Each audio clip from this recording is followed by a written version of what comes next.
dia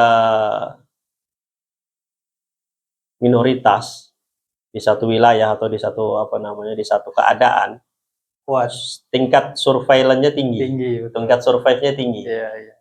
Baik itu satu wilayah atau satu keadaan. Betul. Ya. Contoh lah, enggak usah. Kalau kata Pak Anies itu sebenarnya minat baca orang Indonesia itu banyak. Kata siapa? Kata Pak Anies Baswedan. Oh, Anies. Karena dia duluan mantan menteri pendidikan, dia bilang minatnya tinggi, cuman daya supaya dia bertahan baca sampai selesai itu nggak ada. Daya daya bacanya lah. Intinya ada minat dibaca nih 2 halaman, udahlah gitu loh. Cari buku lain lagi yang sekarang menarik, sampul lagi, buka lagi, tapi nggak selesai. Jadi yang perlu ditingkatkan itu daya bacanya. Seberapa lama dia mampu menyelesaikan satu buku itu gitu loh. Wah.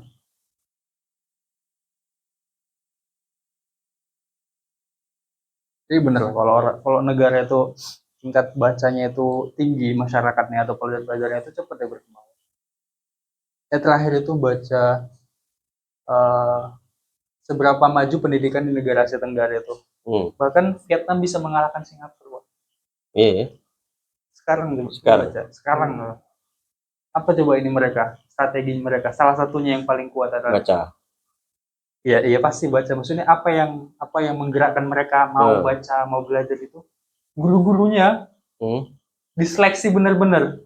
Jadi guru yang mau ngajar di pedalaman gajinya 3 kali lipat. Dikasih penghargaan tahunan, dipanggil ke Istana Negara. Ini guru yang berhasil meningkatkan taraf kecerdasan murid-muridnya di sekolah gitu. Jadi jadi mereka anggaran untuk pendidikannya tinggi deh, Pak. Dan memang tersalurkan semua. Makanya sekarang Vietnam itu bisa mengalahkan ada indikatornya. Mereka pakai indikator apa gitu ya. Anak-anak Vietnam itu dites sama anak Singapura sama anak Amerika. Vietnam masih di atas. Padahal dulu Vietnam itu kacau. Tapi kalau masalah pendidikan itu yang katanya dulu siapa namanya? Irlandia atau apa pokoknya yang Finlandia itu. Sekarang malah mengumumkan katanya balik ke manual lagi. Nggak tahu kalau itu saya belum tahu. Coba kamu baca. Jadi kalau katanya Finlandia itu dulu nomor 1, pendidikannya bagus segala macam, pakai bahkan 10 tahun yang lalu lah, 5-10 tahun yang lalu sudah mulai pakai digitalisasi segala macam. Rupanya enggak works ya. Efeknya jadi jelek. Jangka panjangnya rupanya yang produk anak-anak produk yang dididik pakai digital itu, pakai teknologi itu, rupanya begitu sudah jadi pekerja, jadi enggak efeknya di situ. Ya, jadi mereka memutuskan untuk balik ke manual lagi.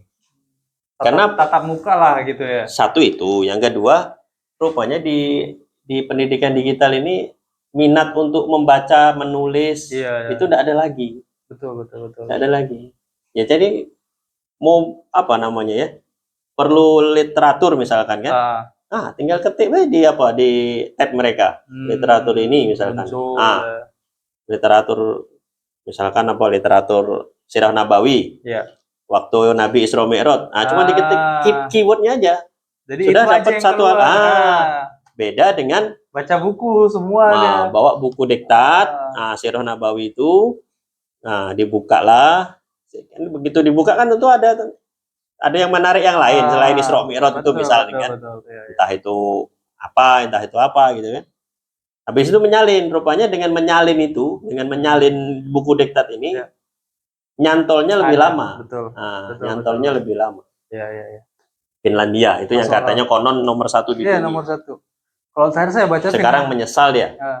Kalau yang saya baca terakhir Finlandia itu mereka, Pak, gurunya tuh untuk 1 siswa 2 orang guru megang. Iya, itulah yang di contoh Indonesia sekarang dengan istilah micro teaching itu, Gus. Itu kan aslinya dari mereka tuh, 1 kelas 2 guru. Tapi terus Indonesia kan nggak punya fasilitasnya, cuma niru-niru aja. Betul, 1 kelas 2 guru, terus 1 kelas itu 1 rombel namanya kan, rombongan belajar. 1 rombel 2 guru, ada guru makro, ada guru mikro. Habis itu 1 rombel supaya apa namanya efektivitas tinggi, dibatasi muridnya maksimal 25 orang. Kalau semakin mahal sekolahnya, semakin sedikit muridnya. Semakin eksklusif. Itulah yang dituduh Indonesia. Habis itu digital semua. Tapi rupanya mereka yang mencetuskan ide itu pun sekarang mereka menyesal. Lagi, ya. Rupanya pendidikan manual lebih bagus efeknya. Jadi mereka merasanya waktu murid-murid produk digital ini terjun ke dunia kerja itu tadi butuh literatur, cuma di crop yang mereka butuh aja lah. Nah, gitu loh. Jadi itu tadi sama yang kamu bilang tadi, instan. Nah, apa tadi istilahmu tadi apa? Yang saya instan kan istilah saya apa tadi? Brain root. Brain apa? Brain root. Nah, brain root itu. Ya. Itu Gus. Tapi mereka masih bagus Pak, berarti mereka ada evaluasi kan. Oh ini efeknya kurang bagus nih. Ya Indonesia berarti evaluasinya 20 tahun lagi lah, orang bareng-bareng ikut Indonesia. Tapi ini mau dirubah lagi. Semenjak itu siapa yang mau Muhammadiyah itu jadi pendidikan, mau dibalikin lagi katanya. Bagus berarti, nggak nyampe nunggu 20 tahun. Nah itu. Bagus, kalau saya mana dong manual itu. Manual itu contoh. Dari zaman dulu kan kita memang ada reward, ada punishment, jadi ada perankingan, jadi anak-anaknya terpacu ya. Iya. Masuklah Nadiem itu kan dia bilang gak usah rankingan, gak usah ujian nasional. Bukan jadi bagus, jadi malas ini orang nggak ada yang belajar. Iya. Coba lah tanya anak-anak sekarang, 2 kali 5 nggak tahu dia Pak, 3 kali 3 nggak tahu dia. Iya betul. Karena nggak dipaksa otaknya mikir loh. Kita zaman dulu perkalian 2 angka masih kita hitung manual pakai otak loh. Tubuh manusia itu kan sama kayak otot itu kan termasuk tubuh manusia. Kalau tidak dilatih tidak kuat ya kan. Kamu dengan otaknya. Kalau tidak dilatih tidak dipaksa tidak kuat. Banyak itu konten TikTok itu Pak. Dan guru astagfirullah itulah. Sekarang banyak nggak tahu itu PNS atau enggak. Pokoknya dia guru tuh kontennya tuh apa? Joget-joget sama muridnya di kelas. Bukan konten apa ngajar kayak ngasih apa namanya wawasan itu enggak, joget-joget Pak, joget-joget nggak jelas itu. Terus ada orang bikin konten, dia jumpai siswa dari SD, SMP, SMA, ditanya lah pelajaran matematika, sejarah, ditanya, terus didatangkan ibu-ibu generasi jadul kayak kita nih, ibu-ibu dikasih tes cermat nih, ibu ini ibu rumah tangga, bukan guru, bukan dosen, bukan apa, ditanya lah soal-soal gampang misalnya, 5 kali 5, ini si murid nggak bisa ngitung Pak, ibu-ibu ini ya 25, jadi orang bingung, jadi orang bisa banding ini produk pendidikan POC nih lebih top tier daripada anak-anak sekarang yang katanya apa merdeka belajar itu. Ya saking merdekanya bebasnya dia. Nah itu. Nggak ada tanggung jawab lagi kan. Murid sekarang, itulah dia alma matermu tuh. Aduh sedih kali saya nengok. Serius Gus. Kelas 11. Kelas 11 itu pikirannya kemana-mana, bulan puasa juga. Aduh. Nggak menampakkan wajah yang masa depan cerah gitu loh, serius dah. Masa nggak ada sama sekali? Ada, satu dua ada. Ada yang dari penampilannya rapi, ada. Ada yang apa namanya aktif. Ada yang antusias dong. Ada yang antusias ada. Satu dua ada. Tapi mayoritas ada mungkin 30 atau 40 anak di situ karena digabungkan 3 kelas kan. Mayoritas Gus, ada yang sampai ngences tidur. Kalau tidur nggak apa-apa lah. Main HP nggak ada yang gangguin teman ya? Enggak kan? Memang karena nggak boleh main HP dah. Iya tuh. Sama gurunya dah, sama ustazahnya dah. Jangan kalian main HP ya, katanya. Anak-anak segitu apa sih pikirannya Pak? Nah itu makanya. Kayak wajah-wajah madesu gitu. Nah, masa depan suram. Ada 1-2 ada.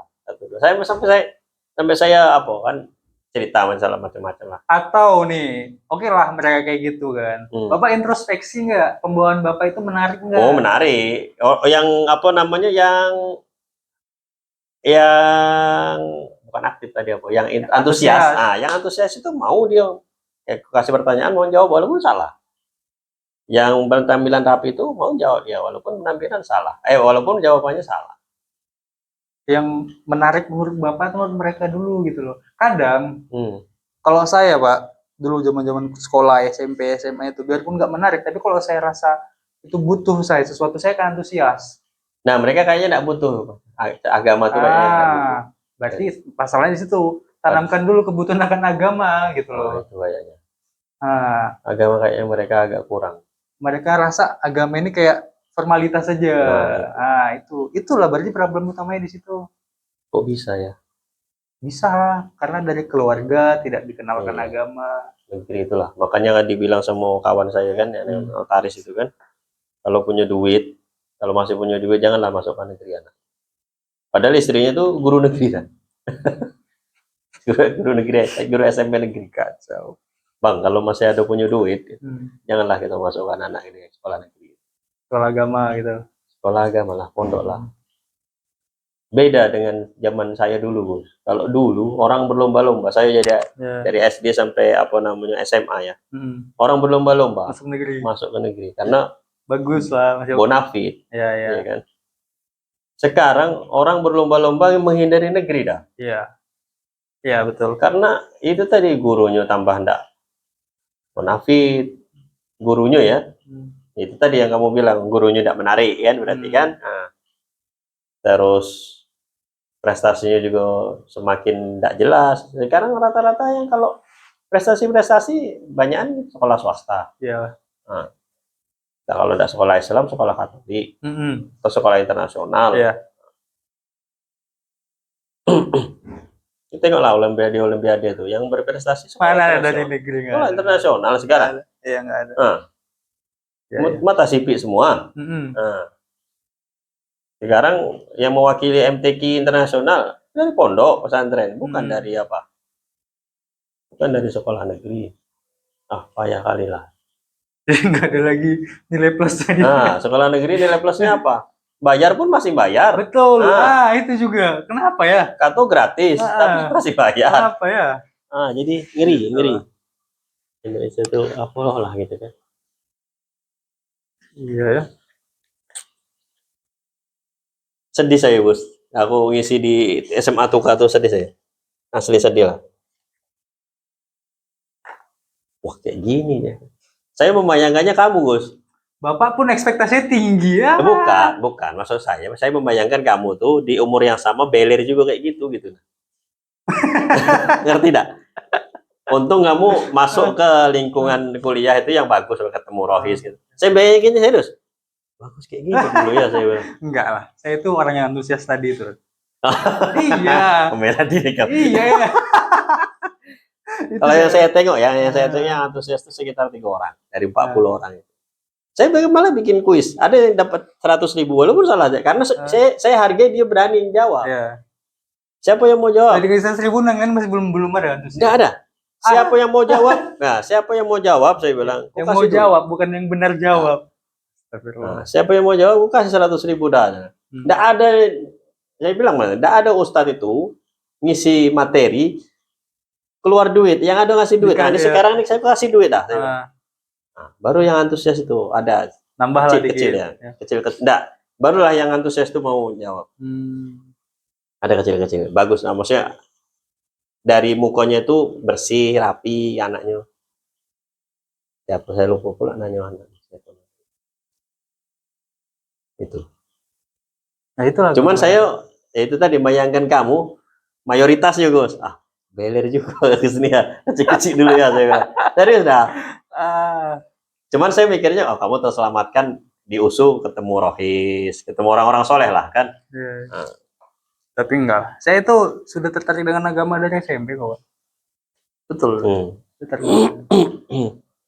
Beler kali ya saya bilang. Itulah gambaran Indonesia emas 2045, Pak. Indonesia cemas. Bapak bayangkan lah orang-orang kayak gitu nanti yang memimpin. Ya, itulah Indonesia cemas lah. Bukan cemas. Itulah. Sekarang aja itulah masuk akpol itu kuraso ya. Kalau sekarang jadi Kapolres atau Dandim yang letkol lah, Melati 2 itu kan umurnya kurang lebih saya lah 40-an kan. Nah, berarti kan artinya masuk akpol itu kan zaman saya dulu. Itu payah dah, Gus. Susah ya seleksinya. Susah seleksi. Tapi benar-benar diseleksi. Ternyata produknya pedofil.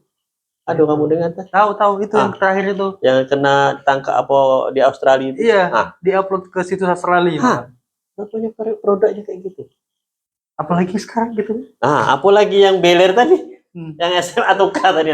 Kalau itu nggak tahu kita kan dia jadi apa ke depannya. Iyalah, tapi kan 1-2 wawalan siapa tahu masuk akpol Akmil tambah beler ya. Tapi nggak bisa digeneralisir juga, Pak. Oke lah, misalnya Bapak bilang tadi sangkatan saya aja yang seleksinya ketat aja masih ada orang ketat. Kita ngomongin dulu masih ada ini nepotisme juga.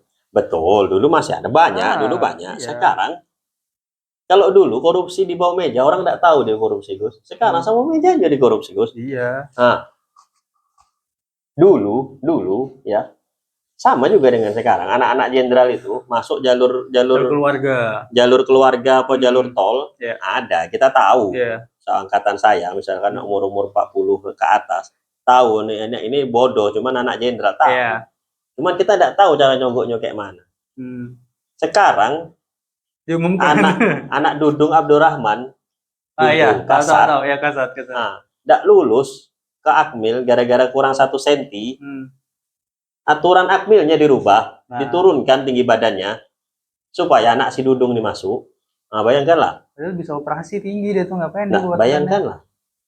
Operasi payah, enak. Mikir dia. Iya. Mahal satu, yang kedua payah, yang ketiga resiko. Bapak masih ngomongin Dudung, ngomongin tuh presiden, wakil presiden. Iya, enggak, ini kan yang saya maksudnya apa namanya? Yang saya bilang korupsi itu sama meja-meja jadi nampak gitu. Iya, kalau dulu iya sama, masih ada korupsi. Ya mungkin aja yang tapi kita tidak tahu Gus gitu. Ya, itu tadi. Cantik korupsinya.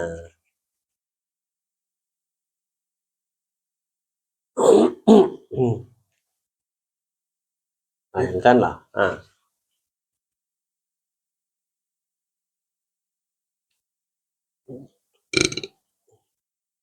Sekarang kayak Prabowo.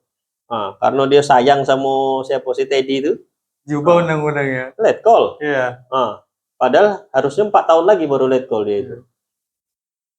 Karena seangkatan dia bahkan jangankan mayor. Ya. Kapten junior. Iya, kapten. Gitu. Jadi apa ya? Itulah.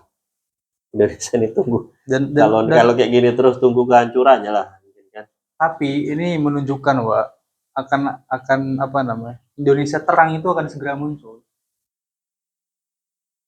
Ingat nggak Rasulullah diturunkan ke Mekah itu ketika kehancuran lagi hancur-hancurnya itu jahil-jahilnya itu sudah apa namanya sudah sunatullah. Iya. Dan kita diterangkan sama guru-guru kita kayak gitu kalau gelap itu semakin gelap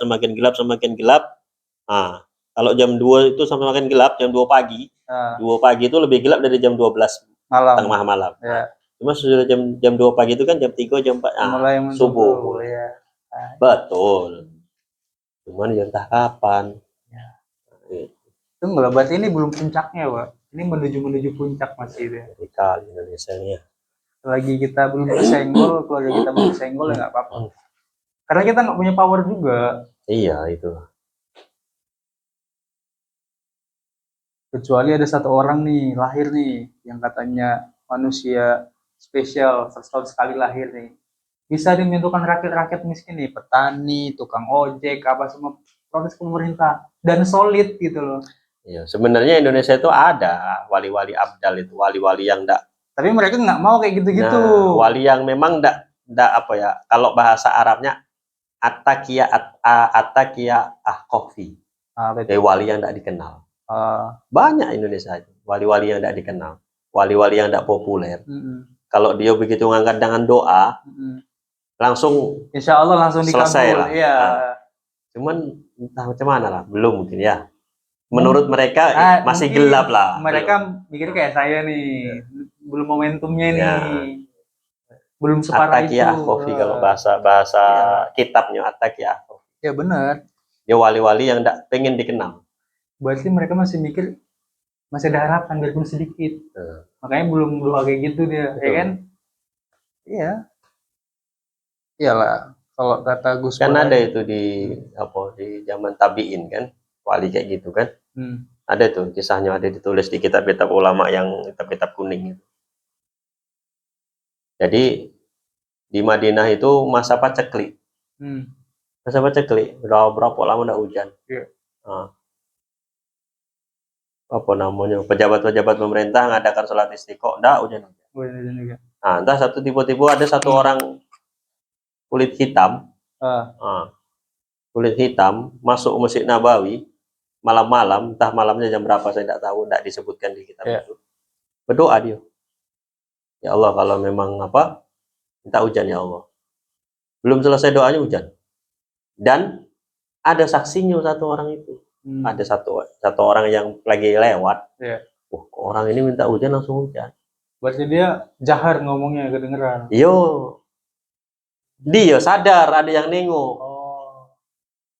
Waliku sudah ketahuan ya Allah, matikanlah saya. Mati. Iya, tahu ya, dengar. Mati dia. Ya. Jadi kewalianku sudah ketahuan ya Allah.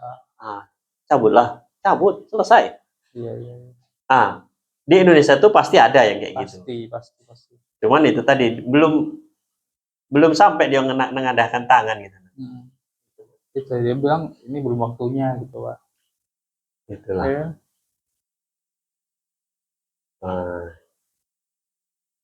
Kalau kata Gus Bah itu gini, Pak. Ya oke lah, Indonesia tuh lagi berantakan, lagi semrawut, lagi problem di mana-mana. Tapi kan kita sekarang ngaji belum ada yang nembakin kepala kita. Betul. Kita sholat masih aman-aman aja. Kita pulang dari masjid masih aman-aman aja gitu lah. Betul, itu betul. Ya artinya kan belum separah itu gitu. Kecuali nanti kita lagi sholat dilempari bom molotov, kebakaran masjidnya sampai separah itu. Karena orang tidak berani kayak gitu, Bro. Indonesia tidak akan dibikin kayak Gaza. Paham? Indonesia tidak akan dibikin kayak karena mayoritas Suriah. Gitu. Bukan. Kalau saya bukan itu. Jadi karena Indonesia ini banyak pendosa yang masih meyakini jihad itu jalan tol menuju surga, Gus. Paham? Biarlah aku gaweku mabuk, biarlah gaweku zina, biarlah gaweku bikin maksiat segala macam. Tapi orang Indonesia, sebodoh-bodohnya orang Islam di Indonesia ini, tahu kalau jihad fisabilillah, ngangkat senjata sama orang zolim. Oh iya, paham. Iya. Itu jaminannya surga. Iya. Jadi orang tidak berani bikin kayak gitu di Indonesia. Serius dah. Indonesia tidak akan dibikin kayak gitu. Karena orang di luar Islam ya. Daya juangnya masih tinggi deh. Bukan daya nekatnya masih tinggi. Karena apa? Karena tertanam di dari kecil tahu dia itu. Tertanam di hati mereka itu, walaupun tukang maksiat, mereka tahu jihad ngangkat senjata, aku mati karena jihad, surga jaminannya. Indonesia tidak akan disuriakan. Indonesia tidak ada. Emang orang Suriah nggak kayak gitu, Pak? Masih kayak gitu juga lah mereka. Betul. Terus kenapa mereka digituin? Mereka lebih ke budaya, Bu. Kalau di Timur Tengah itu, mereka sikit-sikit berperang karena budayanya memang kayak gitu. Tidak cocok sikit, duel. Tidak cocok sikit, tempur. Cobalah kamu baca Sirah Nabawi atau baca tarikh-tarikh dunia Arab, Jazirah Arab. Mereka kan berkabilah-kabilah. Betul. Bersuku-suku. Betul. Tidak cocok suku A sama suku B, bertempur. Itu sudah budaya. Kalau di Timur Tengah itu budaya. Memang budayanya memang bertempur lah. Ngerti? Nah, kalau Indonesia ini enggak. Tapi janganlah pun suku-suku juga ada di Indonesia. Cuman budayanya enggak budaya bertempur Indonesia itu sukunya. Santet. Entahlah. Jarang lah kita dengar suku-suku di Indonesia ini bertempur. Nah, cuman itu tadi Indonesia tidak akan dibikin gitu karena generasi saya lah ya, generasi saya ke atas lah atau generasi kamu lah ya masih ada tertanam itu. Tidak tahu kalau generasi SMA Tuka itu. Entahlah kalau sudah di generasi mereka, anak-anak saya ya dibikin kayak gitu, alam karena tambah cair imannya. Saya tidak menghakimi iman seseorang, cuman itu tadi produk gambarannya kayak gitu. Gambarannya kayak gitulah. Iya. Tapi kalau sekarang belum berani orang. Tidak berani dia konfrontasi terbuka dengan Islam di Indonesia, tidak berani. Karena orang tahu, Bos. Walaupun kau semaksiat apapun, sebejat apapun, dia tahu, orang tahu. Benar. Dosaku sudah tidak termaafkan ya Allah. Tapi ini ada kesempatan jihad, maju. Karena tahu jihad ini Jihad itu janjinya surga, tahu orang itu. Ya, nggak terpikir sama saya itu. Nah, makanya Indonesia tidak akan disuriahkan, tidak akan digazakan. Dibuat lalai aja. Nah, buat lalai, begitu sudah lalai, barulah hajat. Gitu. Nah, itu berapa generasi wallahualam.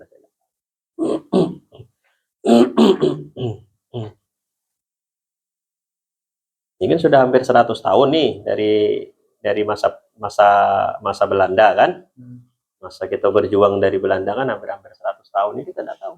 Entah begitu sudah lewat 1 abad, orang sudah terlupakan. Nah, mulai diajar lagi. Nggak ada lagi kisah-kisah heroik gitu kan. Nggak didengarkan lagi kisah-kisah. Nah, iya, mulai dihajar apa namanya secara fisik ya kita tidak tahu. Kalau sekarang orang masih mandang itu, masih apa namanya, masih ya kayak pemimpin negara lain masa yang generasi Trump, generasi kan masih generasi tua kan. Yeah. Mereka masih ngeri, masih ingat lah. Kalau walaupun tidak ngeri masih ingat, oh Indonesia itu memang daya juangnya tinggi. Nah, gitu. Daya juangnya tinggi karena apa? Karena agama. Satu itu cuman alasannya. Tidak ada yang lain. Betul. Yang bisa menggerakkan massa cuma agama. Nah, itu daya juangnya tinggi karena apa? Karena agama. Jangan kau usai dulu. Bisa jadi.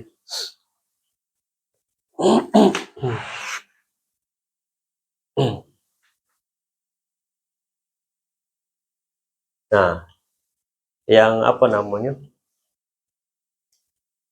Yang saya sadari lah. Saya pernah cerita sama kamu atau belum? Saya tidak tahu, tidak ingat saya. Yang mana? Nah, dulu istri saya tahun 96 SMA itu termasuk pelopor pemakai jilbab pertama di Jambi. Di Jambi? Di Jambi. Ketika SMA? SMA. Oh, okay. SMA 1 Jambi. SMA negeri. Nah, negeri. Negeri pula. Jadi, bahkan sampai apa namanya, tidak boleh dia pakai, kalau dulu SMA kan segini. Iya, selutut. Tidak boleh rok situ sampai pakai kaos kaki bola. Jadi yang sebenarnya yang soleh itu istri saya. Kalau saya tidak soleh. Saya diceritain lah sama istri saya. Jadi berjilbab sampai tapi akhirnya istri saya kalah. Kalau cerita istri saya kalah. Kalah sama regulasi. Saya sama regulasi. Berfoto di Eptanas, ya di apa name Eptanas sama di STTB itu wajib buka jilbab. Zaman Pak Harto berarti. Di 96 masih zaman Soeharto dulu. Nah. Iya, saya pernah dengar itu juga peraturannya itu. Semua nggak ada yang boleh begitu. SMA negeri itu nggak boleh pakai jilbab. Nah, istri saya termasuk rupanya termasuk pejuang yang pakai jilbab awal asabikunal awalun orang pakai jilbab di Jambi. Yang di luar madrasah ya, di luar apa yang sekolah Kemenak ya. Nah, kalau yang di bawah Kemendikbud, apa dulu Dekdikbud namanya, itu istri saya termasuk asabikul awalun, berjuang betul. Sampai di itulah tadi direla-relain pakai sepatu kaos kaki bola yang sampai segini kaos kaki. Pakai jilbab. Itu yang menanamkan pemahaman itu siapa? Orang tuanya? Enggak. Ngaji dia? Ngaji. Makanya yang soleh sih saya aslinya. Ya, tapi kalau tergelincir ada juga tergelincirnya. Nah, kalau yang berhasil istri guru saya Ustaz Salim Abdillah. Itu sama juga. Kurang lebih angkatannya sekitar 96-97 juga beliau. Itu dia sekolah di Jombang, bahkan sampai harus ke Surabaya. Karena SMA ini kan provinsi. Nah, untuk bertengkar masalah jilbab, foto jilbab itu di SCTV, dan beliau menang. Oh, menang. Jadi termasuk langka foto SCTV zaman segitu dia pakai. Ada bagi jilbabnya. Kecuali kemenang. Kalau jariahnya banyak lah berarti pelopor. Sampai dipanggil Kodim. Apa dianggap radikal? Dianggap radikal. Nah, kalau ditekan masalah itu, nah itulah mungkin orang-orang di luar Islam itu belajar. Ditekan terus kayak gitu, orang jadi girohnya itu kan apa? Semangatnya itu kan semangat untuk mempertahankan keyakinannya itu kan tinggi. Makanya sekarang saya balik juga omongan kamu tuh. Sholat masih aman, anu masih aman. Jangan-jangan masih aman ini karena di los saja. Kalau semakin dikekang, fanatismenya semakin kuat, iman orang semakin kuat, tambah tidak berani tambah musuh ini tambah takut. Iya. Nah, takutnya meningkatkan semangat juang ya kan. Makanya dikasih longgar, makanya biar lalai. Sudahlah, Iya, tidak apa-apa lah. Gitu. Jadi jangan terlena juga gitu, jilbab dilepas, dari model pocong sampai model kain kapas. Jilbabnya lepas Pak, pakainya ketat sekarang. Iya, maksud saya dilepas tuh modelnya. Model jilbabnya mulai dari yang syar'i sampai yang model pocong ada, ya kan? Nah, sholat. Nah, kamu nggak mikir itu juga kan? Dulu. Saya belum ngerasain karena saya dulu degil. Sepupu saya, mas ponaan saya lah, mas sepupu saya, abang sepupu saya. Dia kuliah di STAN. Kalau orang kaya ya sekarang kuliah. Sekarang kaya enggak? Kaya. Lurus ya. Oh, lurus ya? Lurus. Jadi maksud Bapak orang STAN yang kaya nggak lurus? Enggak, orang STAN yang kaya tidak lurus. Serius. Masa? Beneran? Saya punya om soalnya di STAN, cepet gak kayaknya? Cepet dia bukan orang PKS. Dia bea cukai dia. Nah, dia bukan orang PKS. Saya yakin orang bukan orang PKS. Mas sepupu saya ini bahkan dia baru bisa punya mobil itu sisa dari uang saku dia waktu kuliah di Australia, beasiswa. Dapat dia sisa, barulah dia bisa beli mobil Avanza. Terus gaji dia itu? Gaji dia kemanain? Iya, untuk hidup dia lah. Masa? Berarti dia boros? Enggak boros. Dia bisa untuk beli mobil itu sisa-sisa dari ngumpuli beasiswa itu. Bisa dia beli mobil. Dia bukan bea cukai berarti? Dia sekarang perbendaharaan negara. Nah, dia kalau departemennya perbendaharaan negara. Besar juga lah itu harusnya. Gapoknya lumayan itu Pak. Apalagi seumuran Bapak dia sekarang. 5 tahun di atas saya.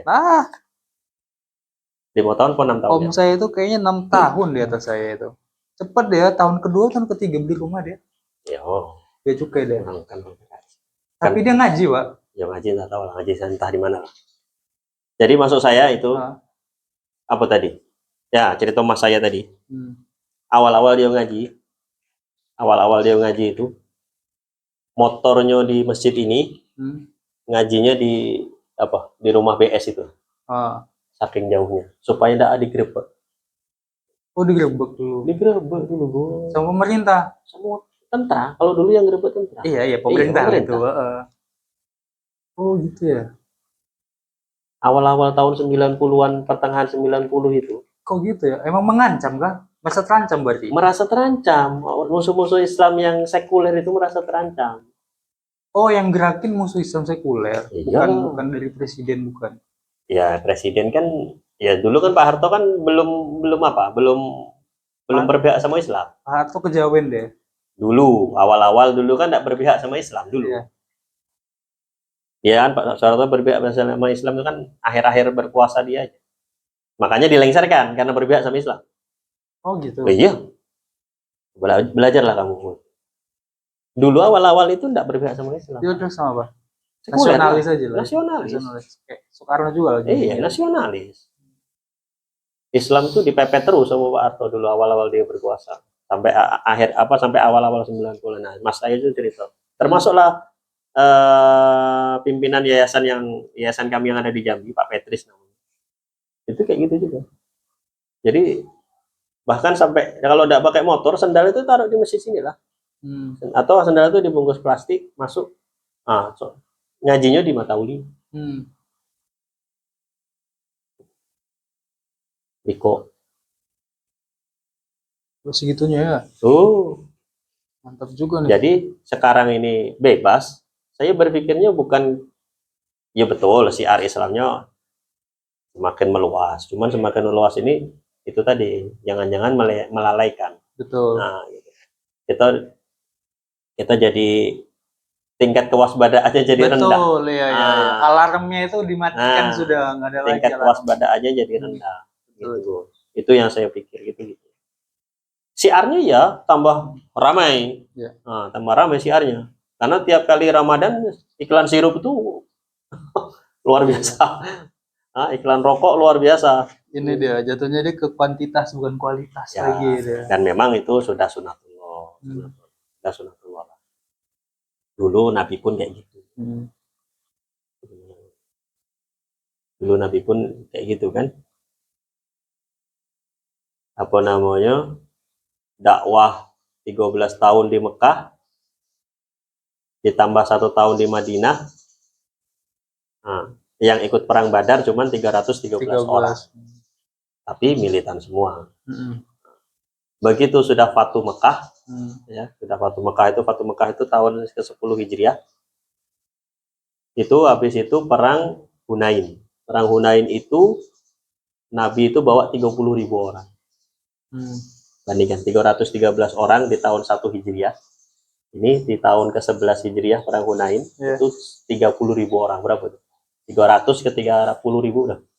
100.000. 100 kali lipat. 100 ya? Ya. Nah, 100 kali. Ya, kali 100 lah. Begitu dicegat di tebing sama apa namanya? Saya lupa nama sukunya itu. Di daerah Taif lah. Kabur semua. 30.000 orang tuh kabur semua. Yang masih tinggal sama Nabi, sisa yang 300 setelah kurang lebih. Yang lindungi Nabi. Alumni Perang Badar itu. Nah, yang tua dong mereka. Sahabat Nabi itu jangan kau pikir sudah tua. Kalau Nabinya umur 40, sahabat Nabi itu kan ada yang umur 12. Ada yang umur 14. Iya. Ngerti? Iya. Nah, kalau selisih umur 10 tahun, yang tadinya umur 14 tahun masih umur 24. Masih gagah juganya. Iya. Nah. Berarti 30.000 orang tuh kabur semua. Ya. Tinggal sisa berapa ratus orang? Golongan orang munafik langsung mereka ya. Nah. Tapi gara-gara ditinggal yang membela Nabi yang cuman ratusan orang itu, entah mungkin sampai 1.000 orang dari 30.000 orang dan menang perang Hunain itu. Dan yang pertama kali dikasih ghanimah yang lari tadi. Karena untuk ngambil hati. Ngerti? Supaya ikut berperang lagi. Supaya di Islamnya kokoh. Oh. Kamu bacalah sirah Nabawi. Jadi apa ya? Dan jangan pula kamu salah, Gus. Yang baca sirah itu bukan cuma kita yang Islam. Musuh Islam pun baca sirah. Makanya mereka tahu pola-pola itu. Sunatullah itu mereka tahu. Betul. Kalau lagi sikit, nah kayak tadi yang mas sepupu saya cerita itu lagi sikit, di press kayak gitu. Wah, kuat semua. Kualitasnya merata dia. Wah, kualitasnya jos. Rela berkorbannya tinggi. Ya, siap mati semua lah pokoknya. Jadi kalau sekarang ini kurasa sudah lewat Fatu Mekah lah itu kan. Iya. Nah, sudah ramai orang, kuantitasnya banyak, tapi entah apa-apalah. Ya. Nah, itulah tadi Islam KTP itu muncul istilah itu jadi ya. Itu Gus.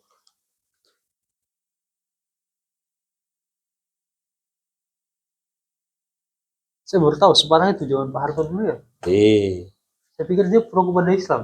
Akhir-akhir begitu tahun 95 ke atas ya, tahun 95 akhir kekuasaan dia sebelum terpilih lagi. Nah, jadi kan dia 32 tahun. Betul. Nah, 2 tahunnya ini kan yang dilengsarkan. Nah, yang 5 tahun terakhir, nah 5 tahun terakhir itu dia baru mulai pro Islam. Karena dia udah melihat kuantitas dia. Dia udah lihat banyak nih Islam nih pergerakannya gitu ya. Mungkin itu satu, mungkin itu satu. Yang kedua ya siapa alam, siapa tahu memang dari iman beliau sendiri kita tidak tahu, ya kan. Logikanya kalau dia memang apa namanya, kalau memang beliau beriman dari awal, maksudnya punya semangat mempertahankan Islam dari awal, begitu dia presiden tahun 66, mau dong dia mau naik haji. Tahu dia naik haji tahun berapa? Tahun 93. Tahun 91 atau 93? Mulai berhidayah kali, Pak. Iya, makanya mungkin dari Pak begitu beliau naik haji, ya kan? Mulailah tumbuh lagi. Nah, logikanya kalau kamu nih, kamu jadi presiden tahun sekarang, kurasa langsung naik haji dah. Ada juga presiden waktu masih kampanye naik haji, Pak. Dari kampanye dia naik haji ya, Pak. Iya, enggak maksud saya ini yang kalau punya iman yang betul, difasilitasi negara, di sana diundang sama raja. Iya. Nah, kalau kamu mau naik haji, Gus, bagi Presiden RI undang nah, kata Salman misalkan, kata Muhammad bin Salman, tentu kamu mau naik lah. Tapi 66 itu masih transisi, Pak. Dia itu kemana fokus? Apa? Dia masih transisi. Siapa? Itu 66. Iya, tak ada usah lah 66, 70 kayak 80 kayak. Mungkin alasan dia masih berkecamuk perpolitikan negara. Iya, kalau haji ini kan pribadi. Ya kalau dia pergi goyang lagi negara gimana? Iya.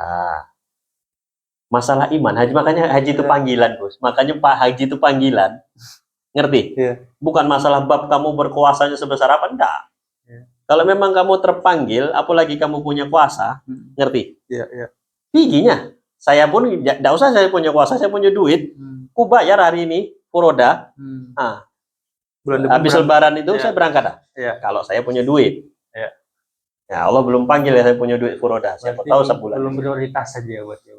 Nah, siapa tahu sebulan lagi saya punya duit untuk Furoda kan. Nah, ya. Itu Bos. Maksudnya itu. Itulah kenapa haji itu panggilan. Ya. Nah, dan Pak Harto itu sesudah puluhan tahun jadi presiden baru naik aja tahun 91 kalau tidak salah. Coba cek kalau saya salah. Tahun 90-an pokoknya. Tapi memang saya pernah dengar dia itu ini, Pak. Sejauh ini kental sekali memang dia. Itulah makanya. Bukan Islamnya dia yang kental. Islam kejauh. Nah, begitu dia dekat sama Islam, tentu tidak suka yang musuh-musuh Islam. Ya. Dibikinlah IJMI, dibikinlah Republika. Itu kan akhir-akhir masa Soeharto berkuasa. Membela. Jadi makanya ada istilah apa namanya TNI hijau, TNI merah itu kan. Iya, iya. Pro dan kontranya itu ya. Nah, dibikinlah masjid Pancasila banyak-banyak di seluruh Indonesia. Amal bakti Pancasila. Untuk Super Semar, Yayasan Super Semar. Itu banyak, itu rame masjid. Termasuklah Al Muslimin ini kan masjid Pancasila itu aslinya. Oh iya. Iya. Itu Pak Harto tuh akhir-akhir Pak Harto berkuasa itu. Apa ya dia? Ya, dari bentuk rasa bersalah dia gitu. Mungkin, ya nggak tahu lah. Itulah. Jadi, ya di satu sisi ya syiar Islam sekarang meriah. Itu satu kesyukuran. Cuman janganlah sampai kewaspadaan kita rendah. Betul. Karena yang ramai itu belum tentu baik. Betul. Yang ramai itu belum tentu baik. Contohnya sudah ada. Siapa namanya? Nabi. Nah, 300 orang alhamdulillah bisa menang. 1000 orang di Uhud walaupun tidak kalah, walaupun tidak menang tidak kalah juga, ya. Orang itu pergi. Dipukul mundur. 30.000 orang di Hunain.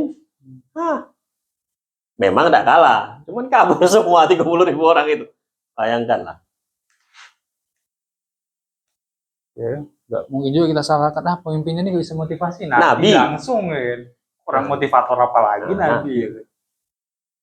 Karena apa? Dulu orang 300 orang itu ikut Nabi memang satu frekuensi. Ya. 30.000 orang ini otaknya macam-macam. Ada yang masuk Islam cuman cari selamat. Ada yang masuk Islam karena nikah. Ada yang masuk Islam cuman supaya hartanya tidak hilang. Betul. Gitu, Bos.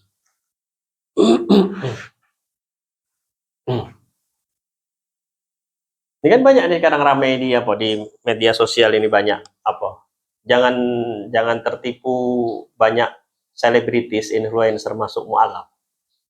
Karena motivasinya bisa jadi macam-macam. Ada yang cari selamat. Ya, ada yang mau naikkan rating. Macam-macam loh. Bisa jadi, ya, tapi itu tetap aku mau patenkan itu. Apa namanya? Prinsip saya 1% jangan percaya itu mau saya patenkan. Tapi kalau masalah kayaknya itu kita nggak boleh sama sekali. Nah, ini sebagai tadabbur, evaluasi saja. Jangan sampai kita misalkan Richard Lee itu masuk Islam tuh enggak tuh misal. Jangan sampai sebut nama. Jangan sampai memfitnah, itu jangan. Cuman itu perlu kita telaah juga gitu loh. Tren masuknya Islam banyak pesohor ini kita perlu telaah juga apa trennya. Kalau memang semuanya itu karena hidayah yang memang benar-benar keluar dari hati yang terdalam, alhamdulillah. Ataupun misalkan yang balik lagi dari kita ngaji di bab apa namanya, ngaji hadis bab niat, ya kan, walaupun awalnya niatnya karena cari selamat misalkan, tapi kalau di tengah jalan dia berubah karena Allah, ya bagus, tidak masalah. Cuman itu tadi, jangan sampai yang jadi masalah itu tadi, yang macam orang-orang Mekah yang 30.000 orang itu tadi, begitu disuruh perang kabur. Begitu suruh apa namanya, ayo keluarkan harta untuk apa misalkan, atau untuk apalah gitu kan, mecok semua, balik badan semua.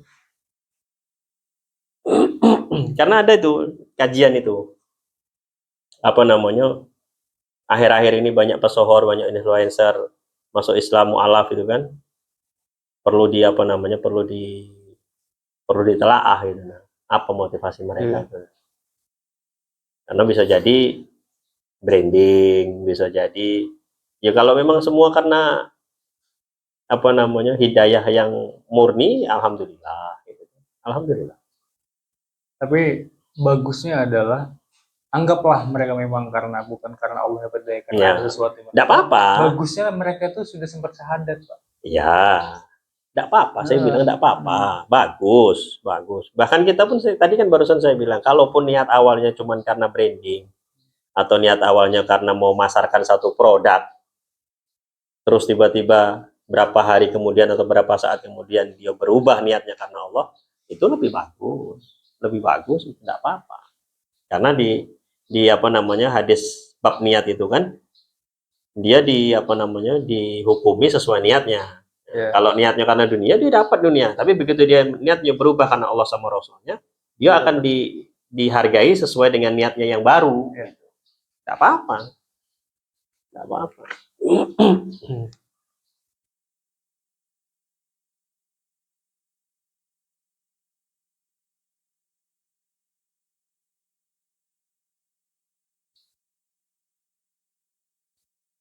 Gitu. Saya sekarang tuh lagi suka ini, Pak.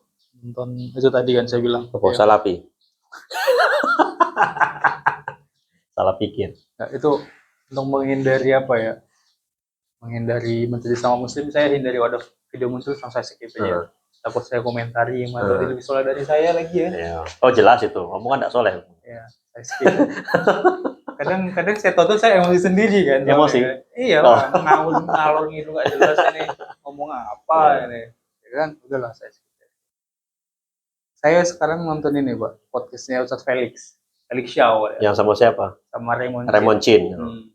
Kalau saya agak kurang suka. Sama siapa? Sama Felixnya? Bukan sama Felixnya. Sama Felixnya ya so-so lah. Maksudnya ya suka karena beliau berilmu ya. Saya tidak sukanya itu kalau di podcast. Saya tidak adalah sekali saya nonton yang panjangnya. Habis itu tidak pola. Makanya itu saya bilang saya agak kurang lah. Karena berusaha melogikakan semua. Gitu.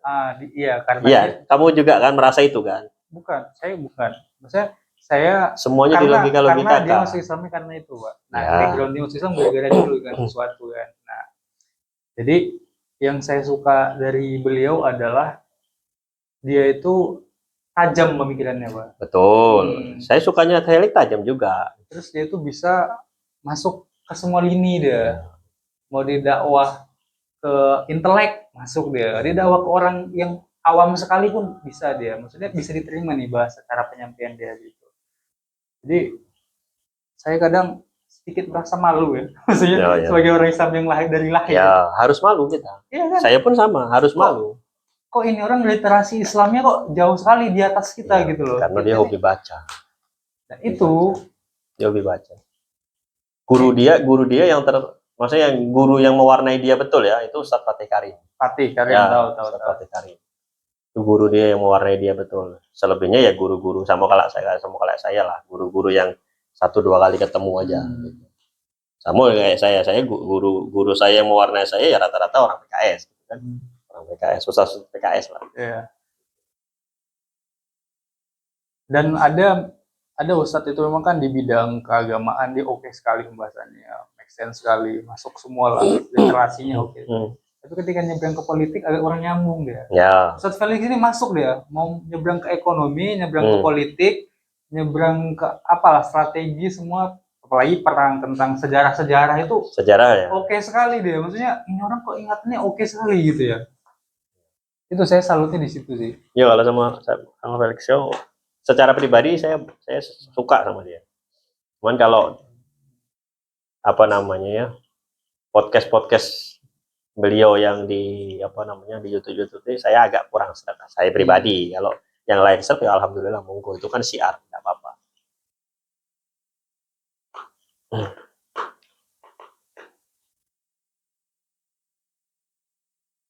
Saya suka, apalagi sama background kami kan, misalnya ibaratnya bukan sama background kami, maksudnya ya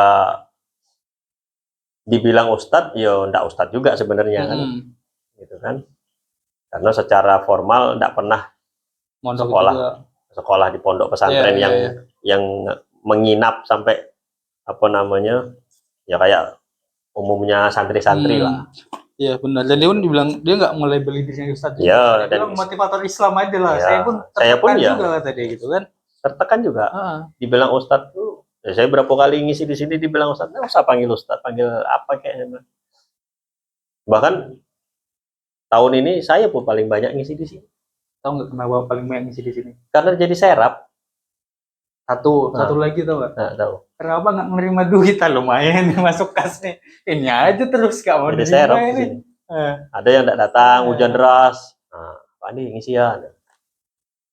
Ada yang ustadznya kenal, ada acara lain, telepon. Ustadz katanya, apa Pak Andi? Ganti ya katanya. Alah. Itulah.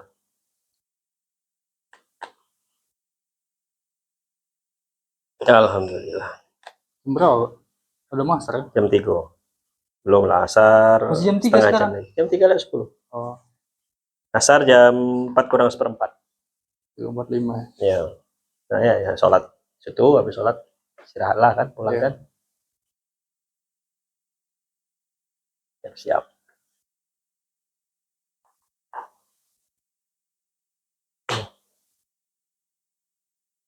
Ya sebenarnya itu yang kayak gini-gini sebenarnya bermanfaat. Kalau yang saya itu tadi, tapi balik-balik yang sefrekuensi. Kalau yang tidak sefrekuensi pas susah. Yo ngobrol yang seperti ini sebenarnya bermanfaat karena apa?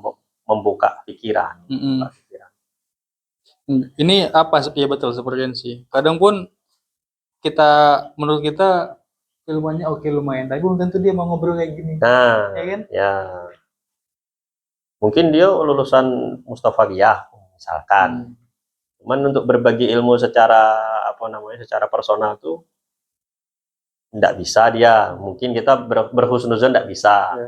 Ya kan? Bingung dia tapi kalau tablik dia pandai dia. Kalau ngobrol kayak gini malah canggung dia. Tapi kalau tablik keluar ayat-ayat tuh fasih dia kan. Tapi kalau tablik itu sebenarnya ilmunya sedikit. Pengajian ramai itu. Itu kalau namanya ceramah itu. Iya makanya tablik itu kan. Bukan ngaji itu sebenarnya. Ya, itu. Tablik itu kan apa? Ilmu-ilmu umum aja. Gitu. Apa lebih ke mengajak aja sebenarnya. Ajak kebaikan aja gitu. Jadi kayak malah seolah-olah kayak ngisi waktu yang dengan kegiatan bermanfaat. Itu tablik itu. Betul. Makanya kalau kita tonton YouTube-nya Gus Baha itu jarang dia ngisi tablik, ngaji dia. Siapa? Gus Baha. Iya, Gus Baha ngaji. Duduk nih, buka kitab, duduk kayak semua, duduk dia bilang. Makanya dia bilang, saya sekarang agak bahasa dia bukan risih sebenarnya, dia agak khawatir lah. Kayak sekarang itu. Iya, senang tablik daripada ngaji. Iya, satu lagi mau sekali diundang ke rumah-rumah pejabat, orang kaya. Kalau prinsip saya kata Gus Baha kan. Kalau kamu ngaji, kamu datang ke pondok saya, duduk kita buat kitab kita ngaji ini nih. Jadi seakan-akan ilmu itu jadi mudah, terlalu gampang dia. Tinggal dia punya uang, panggil lagi ke rumahnya. Ada itu dia, ada sebut. Itu ada sebuah. Jadi keberkahannya udah beda dia. Ilmu tuh didatangi memang, bukan mendatangi. Ya duduk, jumpa sama gurunya gini kan, dengerin buka kitabnya, baca gitu. Ya kalau ngaji memang harus bawa kitab. Makanya kalau ditanya nih halaman sekian Makanya bahasanya ngaji, bukan denger ceramah. Teman saya bilang ceramah itu cerita ramah-ramah. Oh, jadi yang enak-enak aja. Jadi pulangnya itu tidak membawa banyak, cuma bawa seneng aja. Ya, agak lega lah gitu. Ya.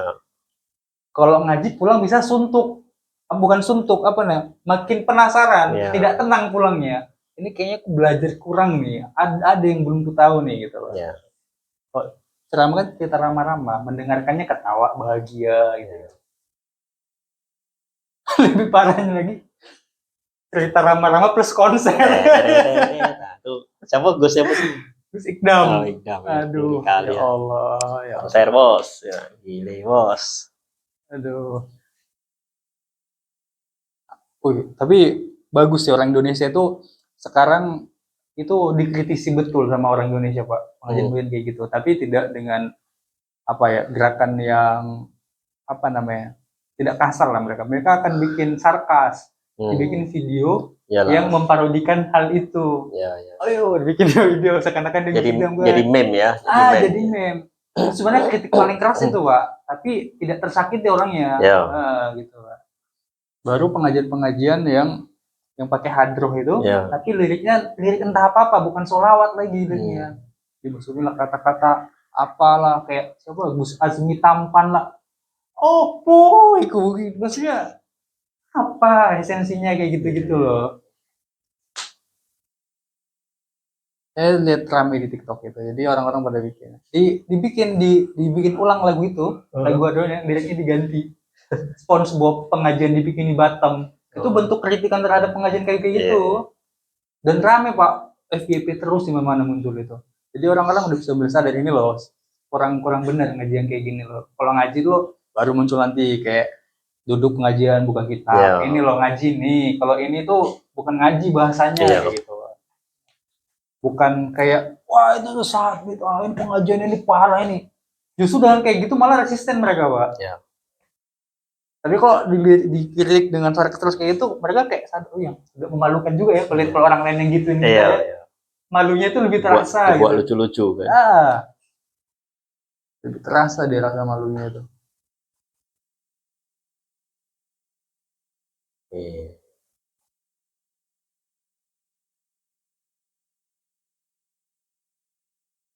Oh, nampak.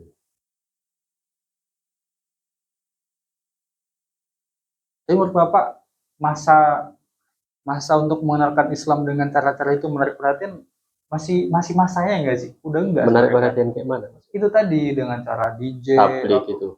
Enggak lagi. Sudah bukan masanya lagi. Karena sudah banyak orang Islam. Kuantitasnya sudah banyak. Iya.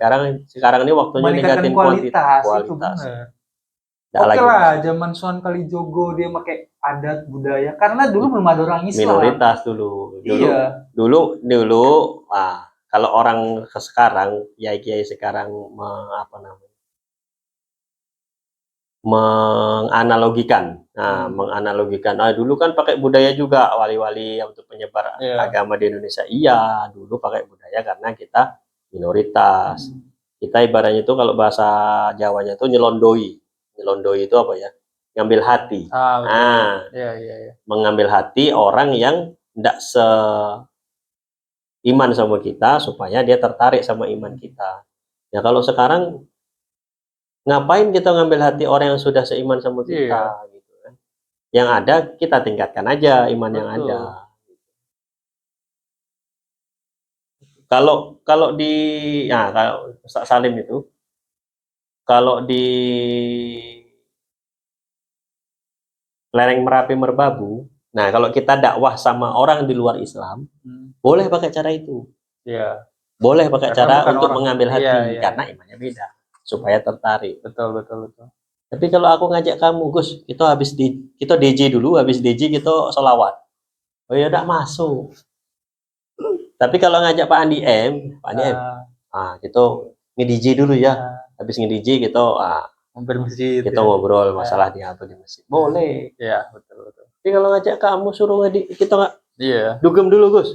Kurang buka kamar karaoke, Gus. Enggak masuk. Kurang tepat deh pendekatan. Makanya itu kan jadi apa di tameng mereka kan soal Iya. juga kan kayak gitu. Ya dulu orang Hindu semua gimana? Iya. Kalau nggak lewat budaya, maksudnya lewat apa lagi dia? Perang. Itulah Iya, perang lebih lewat parah perang, lagi. lewat perang lah. Kalau nggak lewat budaya, pilihannya cuma dua lah. Iya, Kalau nggak cuman lewat itu. budaya, perang itu aja. Terus berperang dia sendirian gitu, semua orang. Iya. Pilihannya cuma dua, penyebaran itu. Kalau nggak infiltrasi budaya, ya infiltrasi militer itu aja. Iya betul. Nah,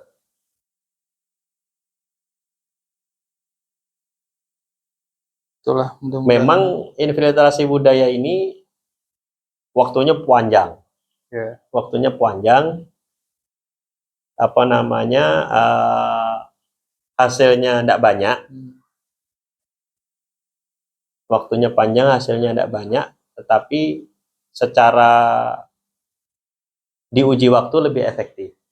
Saya diuji waktu. Yo, apa namanya? Dengan berjalannya zaman lebih efektif. Apa namanya? Tidak banyak penolakan. Ya, tidak banyak penolakan. Maksudnya bukan tidak banyak penolakan, tidak apa ya? Gimana lah ya? Kalau budaya itu kayak Indonesia lah, Indonesia atau yang terjadi kalau sekarang zaman sekarang kita ini di Eropa. Eropa itu kan infiltrasinya budaya sebenarnya. Betul. Iya kan? Islam tuh disebarkan pakai budaya. Yang mana budayanya itu? Budaya lah. Orang Eropa Islam. Budayanya apa? Islam tuh dikenalkan di Eropa melalui budaya apa namanya? Mandi tiap hari. Itu kan budaya itu. Oke. Ganti baju, pakaian dalam. Kalau habis buang hajat cebok. Itu kan Islam dikenalkan lewat budaya. Kalau sekarang di Eropa, kalau dulu zaman dulu 200-300 tahun yang lalu Indonesia itu Asia Tenggara lewat Wali Songo kan. 200 tahun yang lalu lah. Kan kalau sekarang Eropa dikenalkan infiltrasi budaya Islam yang diperkenalkan ke budaya non Islam. Iya kan? Iya kan? Ya sebenarnya kayak disiplin, iya kan? Bersih, gitu kan. Ya kan cuman ini sebenarnya ngenalin ini loh di Islam itu kayak gini. Cuman Islam namanya beda gitu ya. Padahal kan udah praktik Islam loh sebenarnya. Gitu dikenalkan lewat pengetahuan. Oh, Islam itu sudah ngajari kalau apa namanya alam semesta itu memang bumi itu bulat, ya kan? Itu kan budaya pengetahuan. Sementara kalau di mana? Di Jazirah Arab, ya Jazirah Arab awal-awal Islam itu kan disebarkannya infiltrasinya militer. Iya. Nah, militer. Kalau untuk jangka apa ya? Kalau untuk secara kuantitas lebih cepat militer. Kuantitas ya, secara kuantitas cepat. Karena begitu satu daerah diduduki harus semua tunduk. Masuk tidak masuk pergi. Ya. Kalau tidak dibunuh pergi ya. Kalau mau stay bayar pajak. Jizyah. Ya. Bayar jizyah. Gitu kan. Tetapi kualitasnya di bawah rata-rata masih dipertanyakan lah gitu kan. Walaupun mereka Arab semua, tapi tidak semuanya, masih banyak juga yang dugem kan gitu. Tapi kalau yang melalui budaya ini panjang jangka waktunya dan kadang-kadang kalau waktunya tidak cukup mau putus di tengah jalan. Iya. Terus mereka balik lagi. Cuman kualitasnya kalau yang sudah jadi kualitasnya jempolan. Kenapa saya bilang kayak gitu? Karena waktunya panjang itu kadang-kadang mau putus di tengah jalan itu banyak kondisi-kondisi yang kayak gitu. Banyak kondisi-kondisi yang kayak gitu. Ya contohnya lah kejawen itu aslinya sebenarnya Islam juga awalnya. Maksudnya objek dakwah yang didakwahi Islam, tapi karena putus di tengah jalan separuh atau entah berapa persen dia baru download, lencengnya dia sampai sekarang itu yang dipegang sama mereka jadi lenceng. Atau kalau di Sunda kayak Sunda Wiwitan, kaum Wiwitan itu kan objek dakwahnya awalnya Islam juga, cuman karena downloadnya belum sempurna, ngeloyornya dia dan tidak mau upgrade dari tempat lain. Tidak mau upgrade, sudah merasa cukup kan gitu kan, sudah merasa cukup. Cuman memang itu resikonya kalau infiltrasinya budaya itu nafasnya harus panjang. sustain, Nah, ada harus penerus sustain. dia. Nah, harus sustain. Kalau guru ini meninggal, muridnya pasti harus lanjut di situ. Harus sustain. Karena kalau sekali putus di tengah jalan, downloadnya itu tadi, kalau bahasa saya downloadnya tidak selesai, apa namanya? Jatuhnya sesat, jatuhnya sesat. Wah, kena serang kita nih Pak sama orang sini nanti. Sama orang kejauhan kena serang nanti kita. Mana? Memang tidak ada sini orang Jawa. Oh, seralah. Apalagi harus monetizing. Tidak ada, itu tidak dibatasi suku aja, maksudnya tidak dibatasi suku aja. Suku-suku yang lain pun banyak yang kayak gitu. Tapi balik lagi ke militer tadi ya, bilang kan instan ya hasilnya, dapat banyak. Ya cepat dapat banyak deh, kualitasnya kurang. Tapi fun fact-nya itu, orang-orang Eropa yang dulu ditakuan sama Islam itu, tapi mereka stay di agamanya, mereka jauh merasa lebih aman hidupnya di bawah naungan Islam dibandingkan di bawah naungan raja-raja Kristen. Mereka lebih nyaman, lebih tentram lah gitu intinya. Ya, karena kalau itu sudah prinsip agama, karena agama kalau Islam diterapkan secara betul, memang adil, Gus. Nah itu. Nah, memang adil. Maksud saya itu yang non Muslim aja tuh sudah mulai menunjukkan keimanan dengan Islam gitu. Apalagi lah yang Muslim tadi yang terpaksa kan Allah pasti dia jadi kualitasnya bagus juga, Pak. Enggak juga. Enggak juga.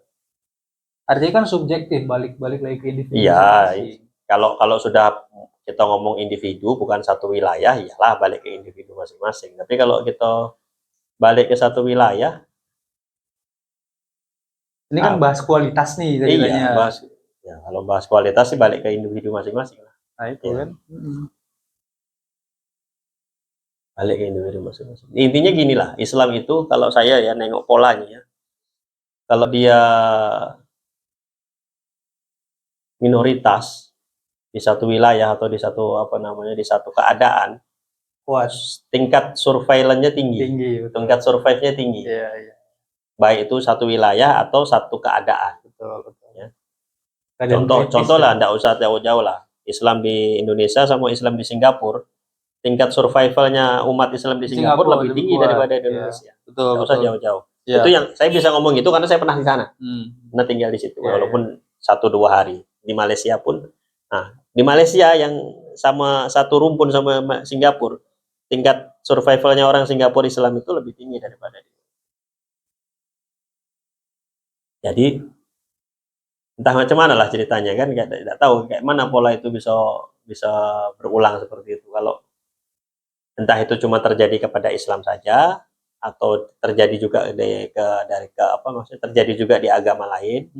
Kalau dia sudah minoritas, tingkat survivalnya tinggi, ya nggak tahu juga saya.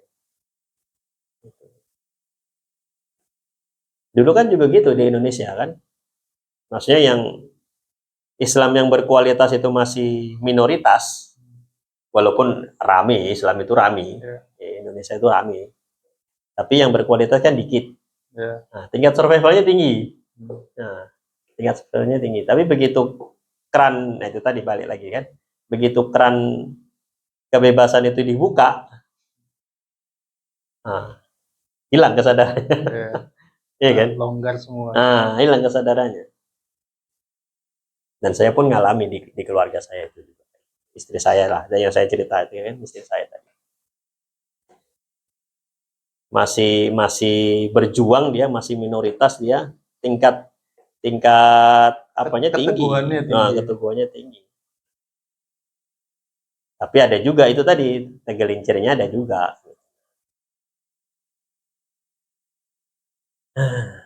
Ngeri lah.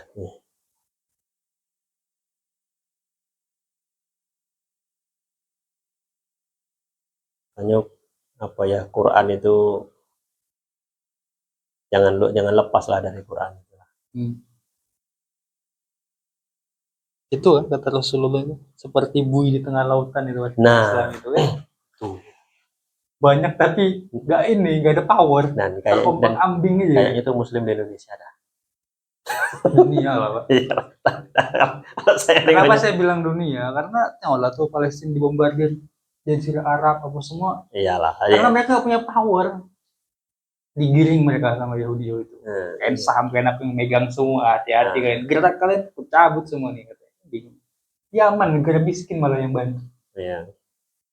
Ya kan? Yang berperang turun itu.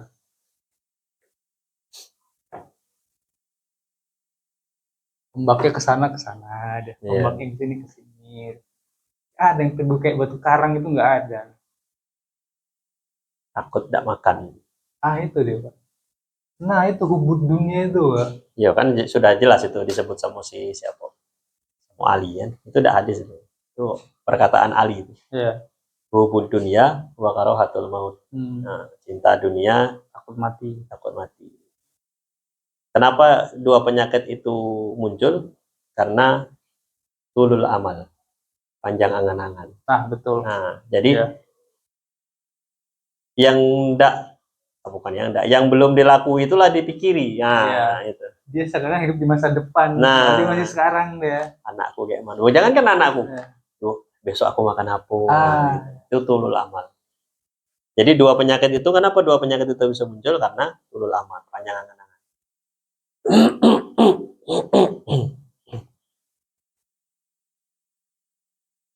Cinta dunia. Setelah kalau dunia masuk ke dalam hati itu. Setelah dunia kalau masuk ke dalam hati. Dunia nggak boleh masuk ke dalam hati, segenggam aja dunia. Itu teorinya begitu. Ya, teorinya begitu. Tapi kita pun, ya itulah tadi kan, bercita-cita yang tidak jelas kadang gitu kan. Rasanya dulu kalau sahabat, bahkan Nabi pun tidak bercita-cita yang mewah-mewah pun. Apa yang dijalani hari itu rasanya, gitu kan. Kalau kita baca sirah, baca tarikh, sejarah, tidak ada apa namanya, Abu Bakar nanti habis Madinah kita taklukkan ini, tidak ada. Rasanya tidak ada. Udah ngomongin timeline nih, ini nih target nih ke depannya ini. Malah Sayyidina Umar santai-santai aja 2/3 bumi dilakukan. Tidur aja deh. Itulah. Kebanyakan mikir sesuatu yang bahkan belum tentu kita sampai. Iya, tapi benar secara psikologis juga, Pak. Kalau kita kebanyakan mikir, kita jadi nggak aksi, Pak. Iya. Kita akan memperhitungkan risiko, keuntungan. Kayaknya lebih tinggi risiko daripada keuntungan. Betul. Nggak jadi udah. Iya. Makanya orang bilang untuk melakukan sesuatu itu kamu nggak butuh banyak ilmu. Kamu cuma butuh ilmu memulainya saja. Ilmunya itu akan datang ketika sambil jalan itu. Kalau kita punya ilmunya full ketika mulai, nggak jadi mulai. Karena udah berhitung dari kepala ya. Betul. Panjang angan tadi itu.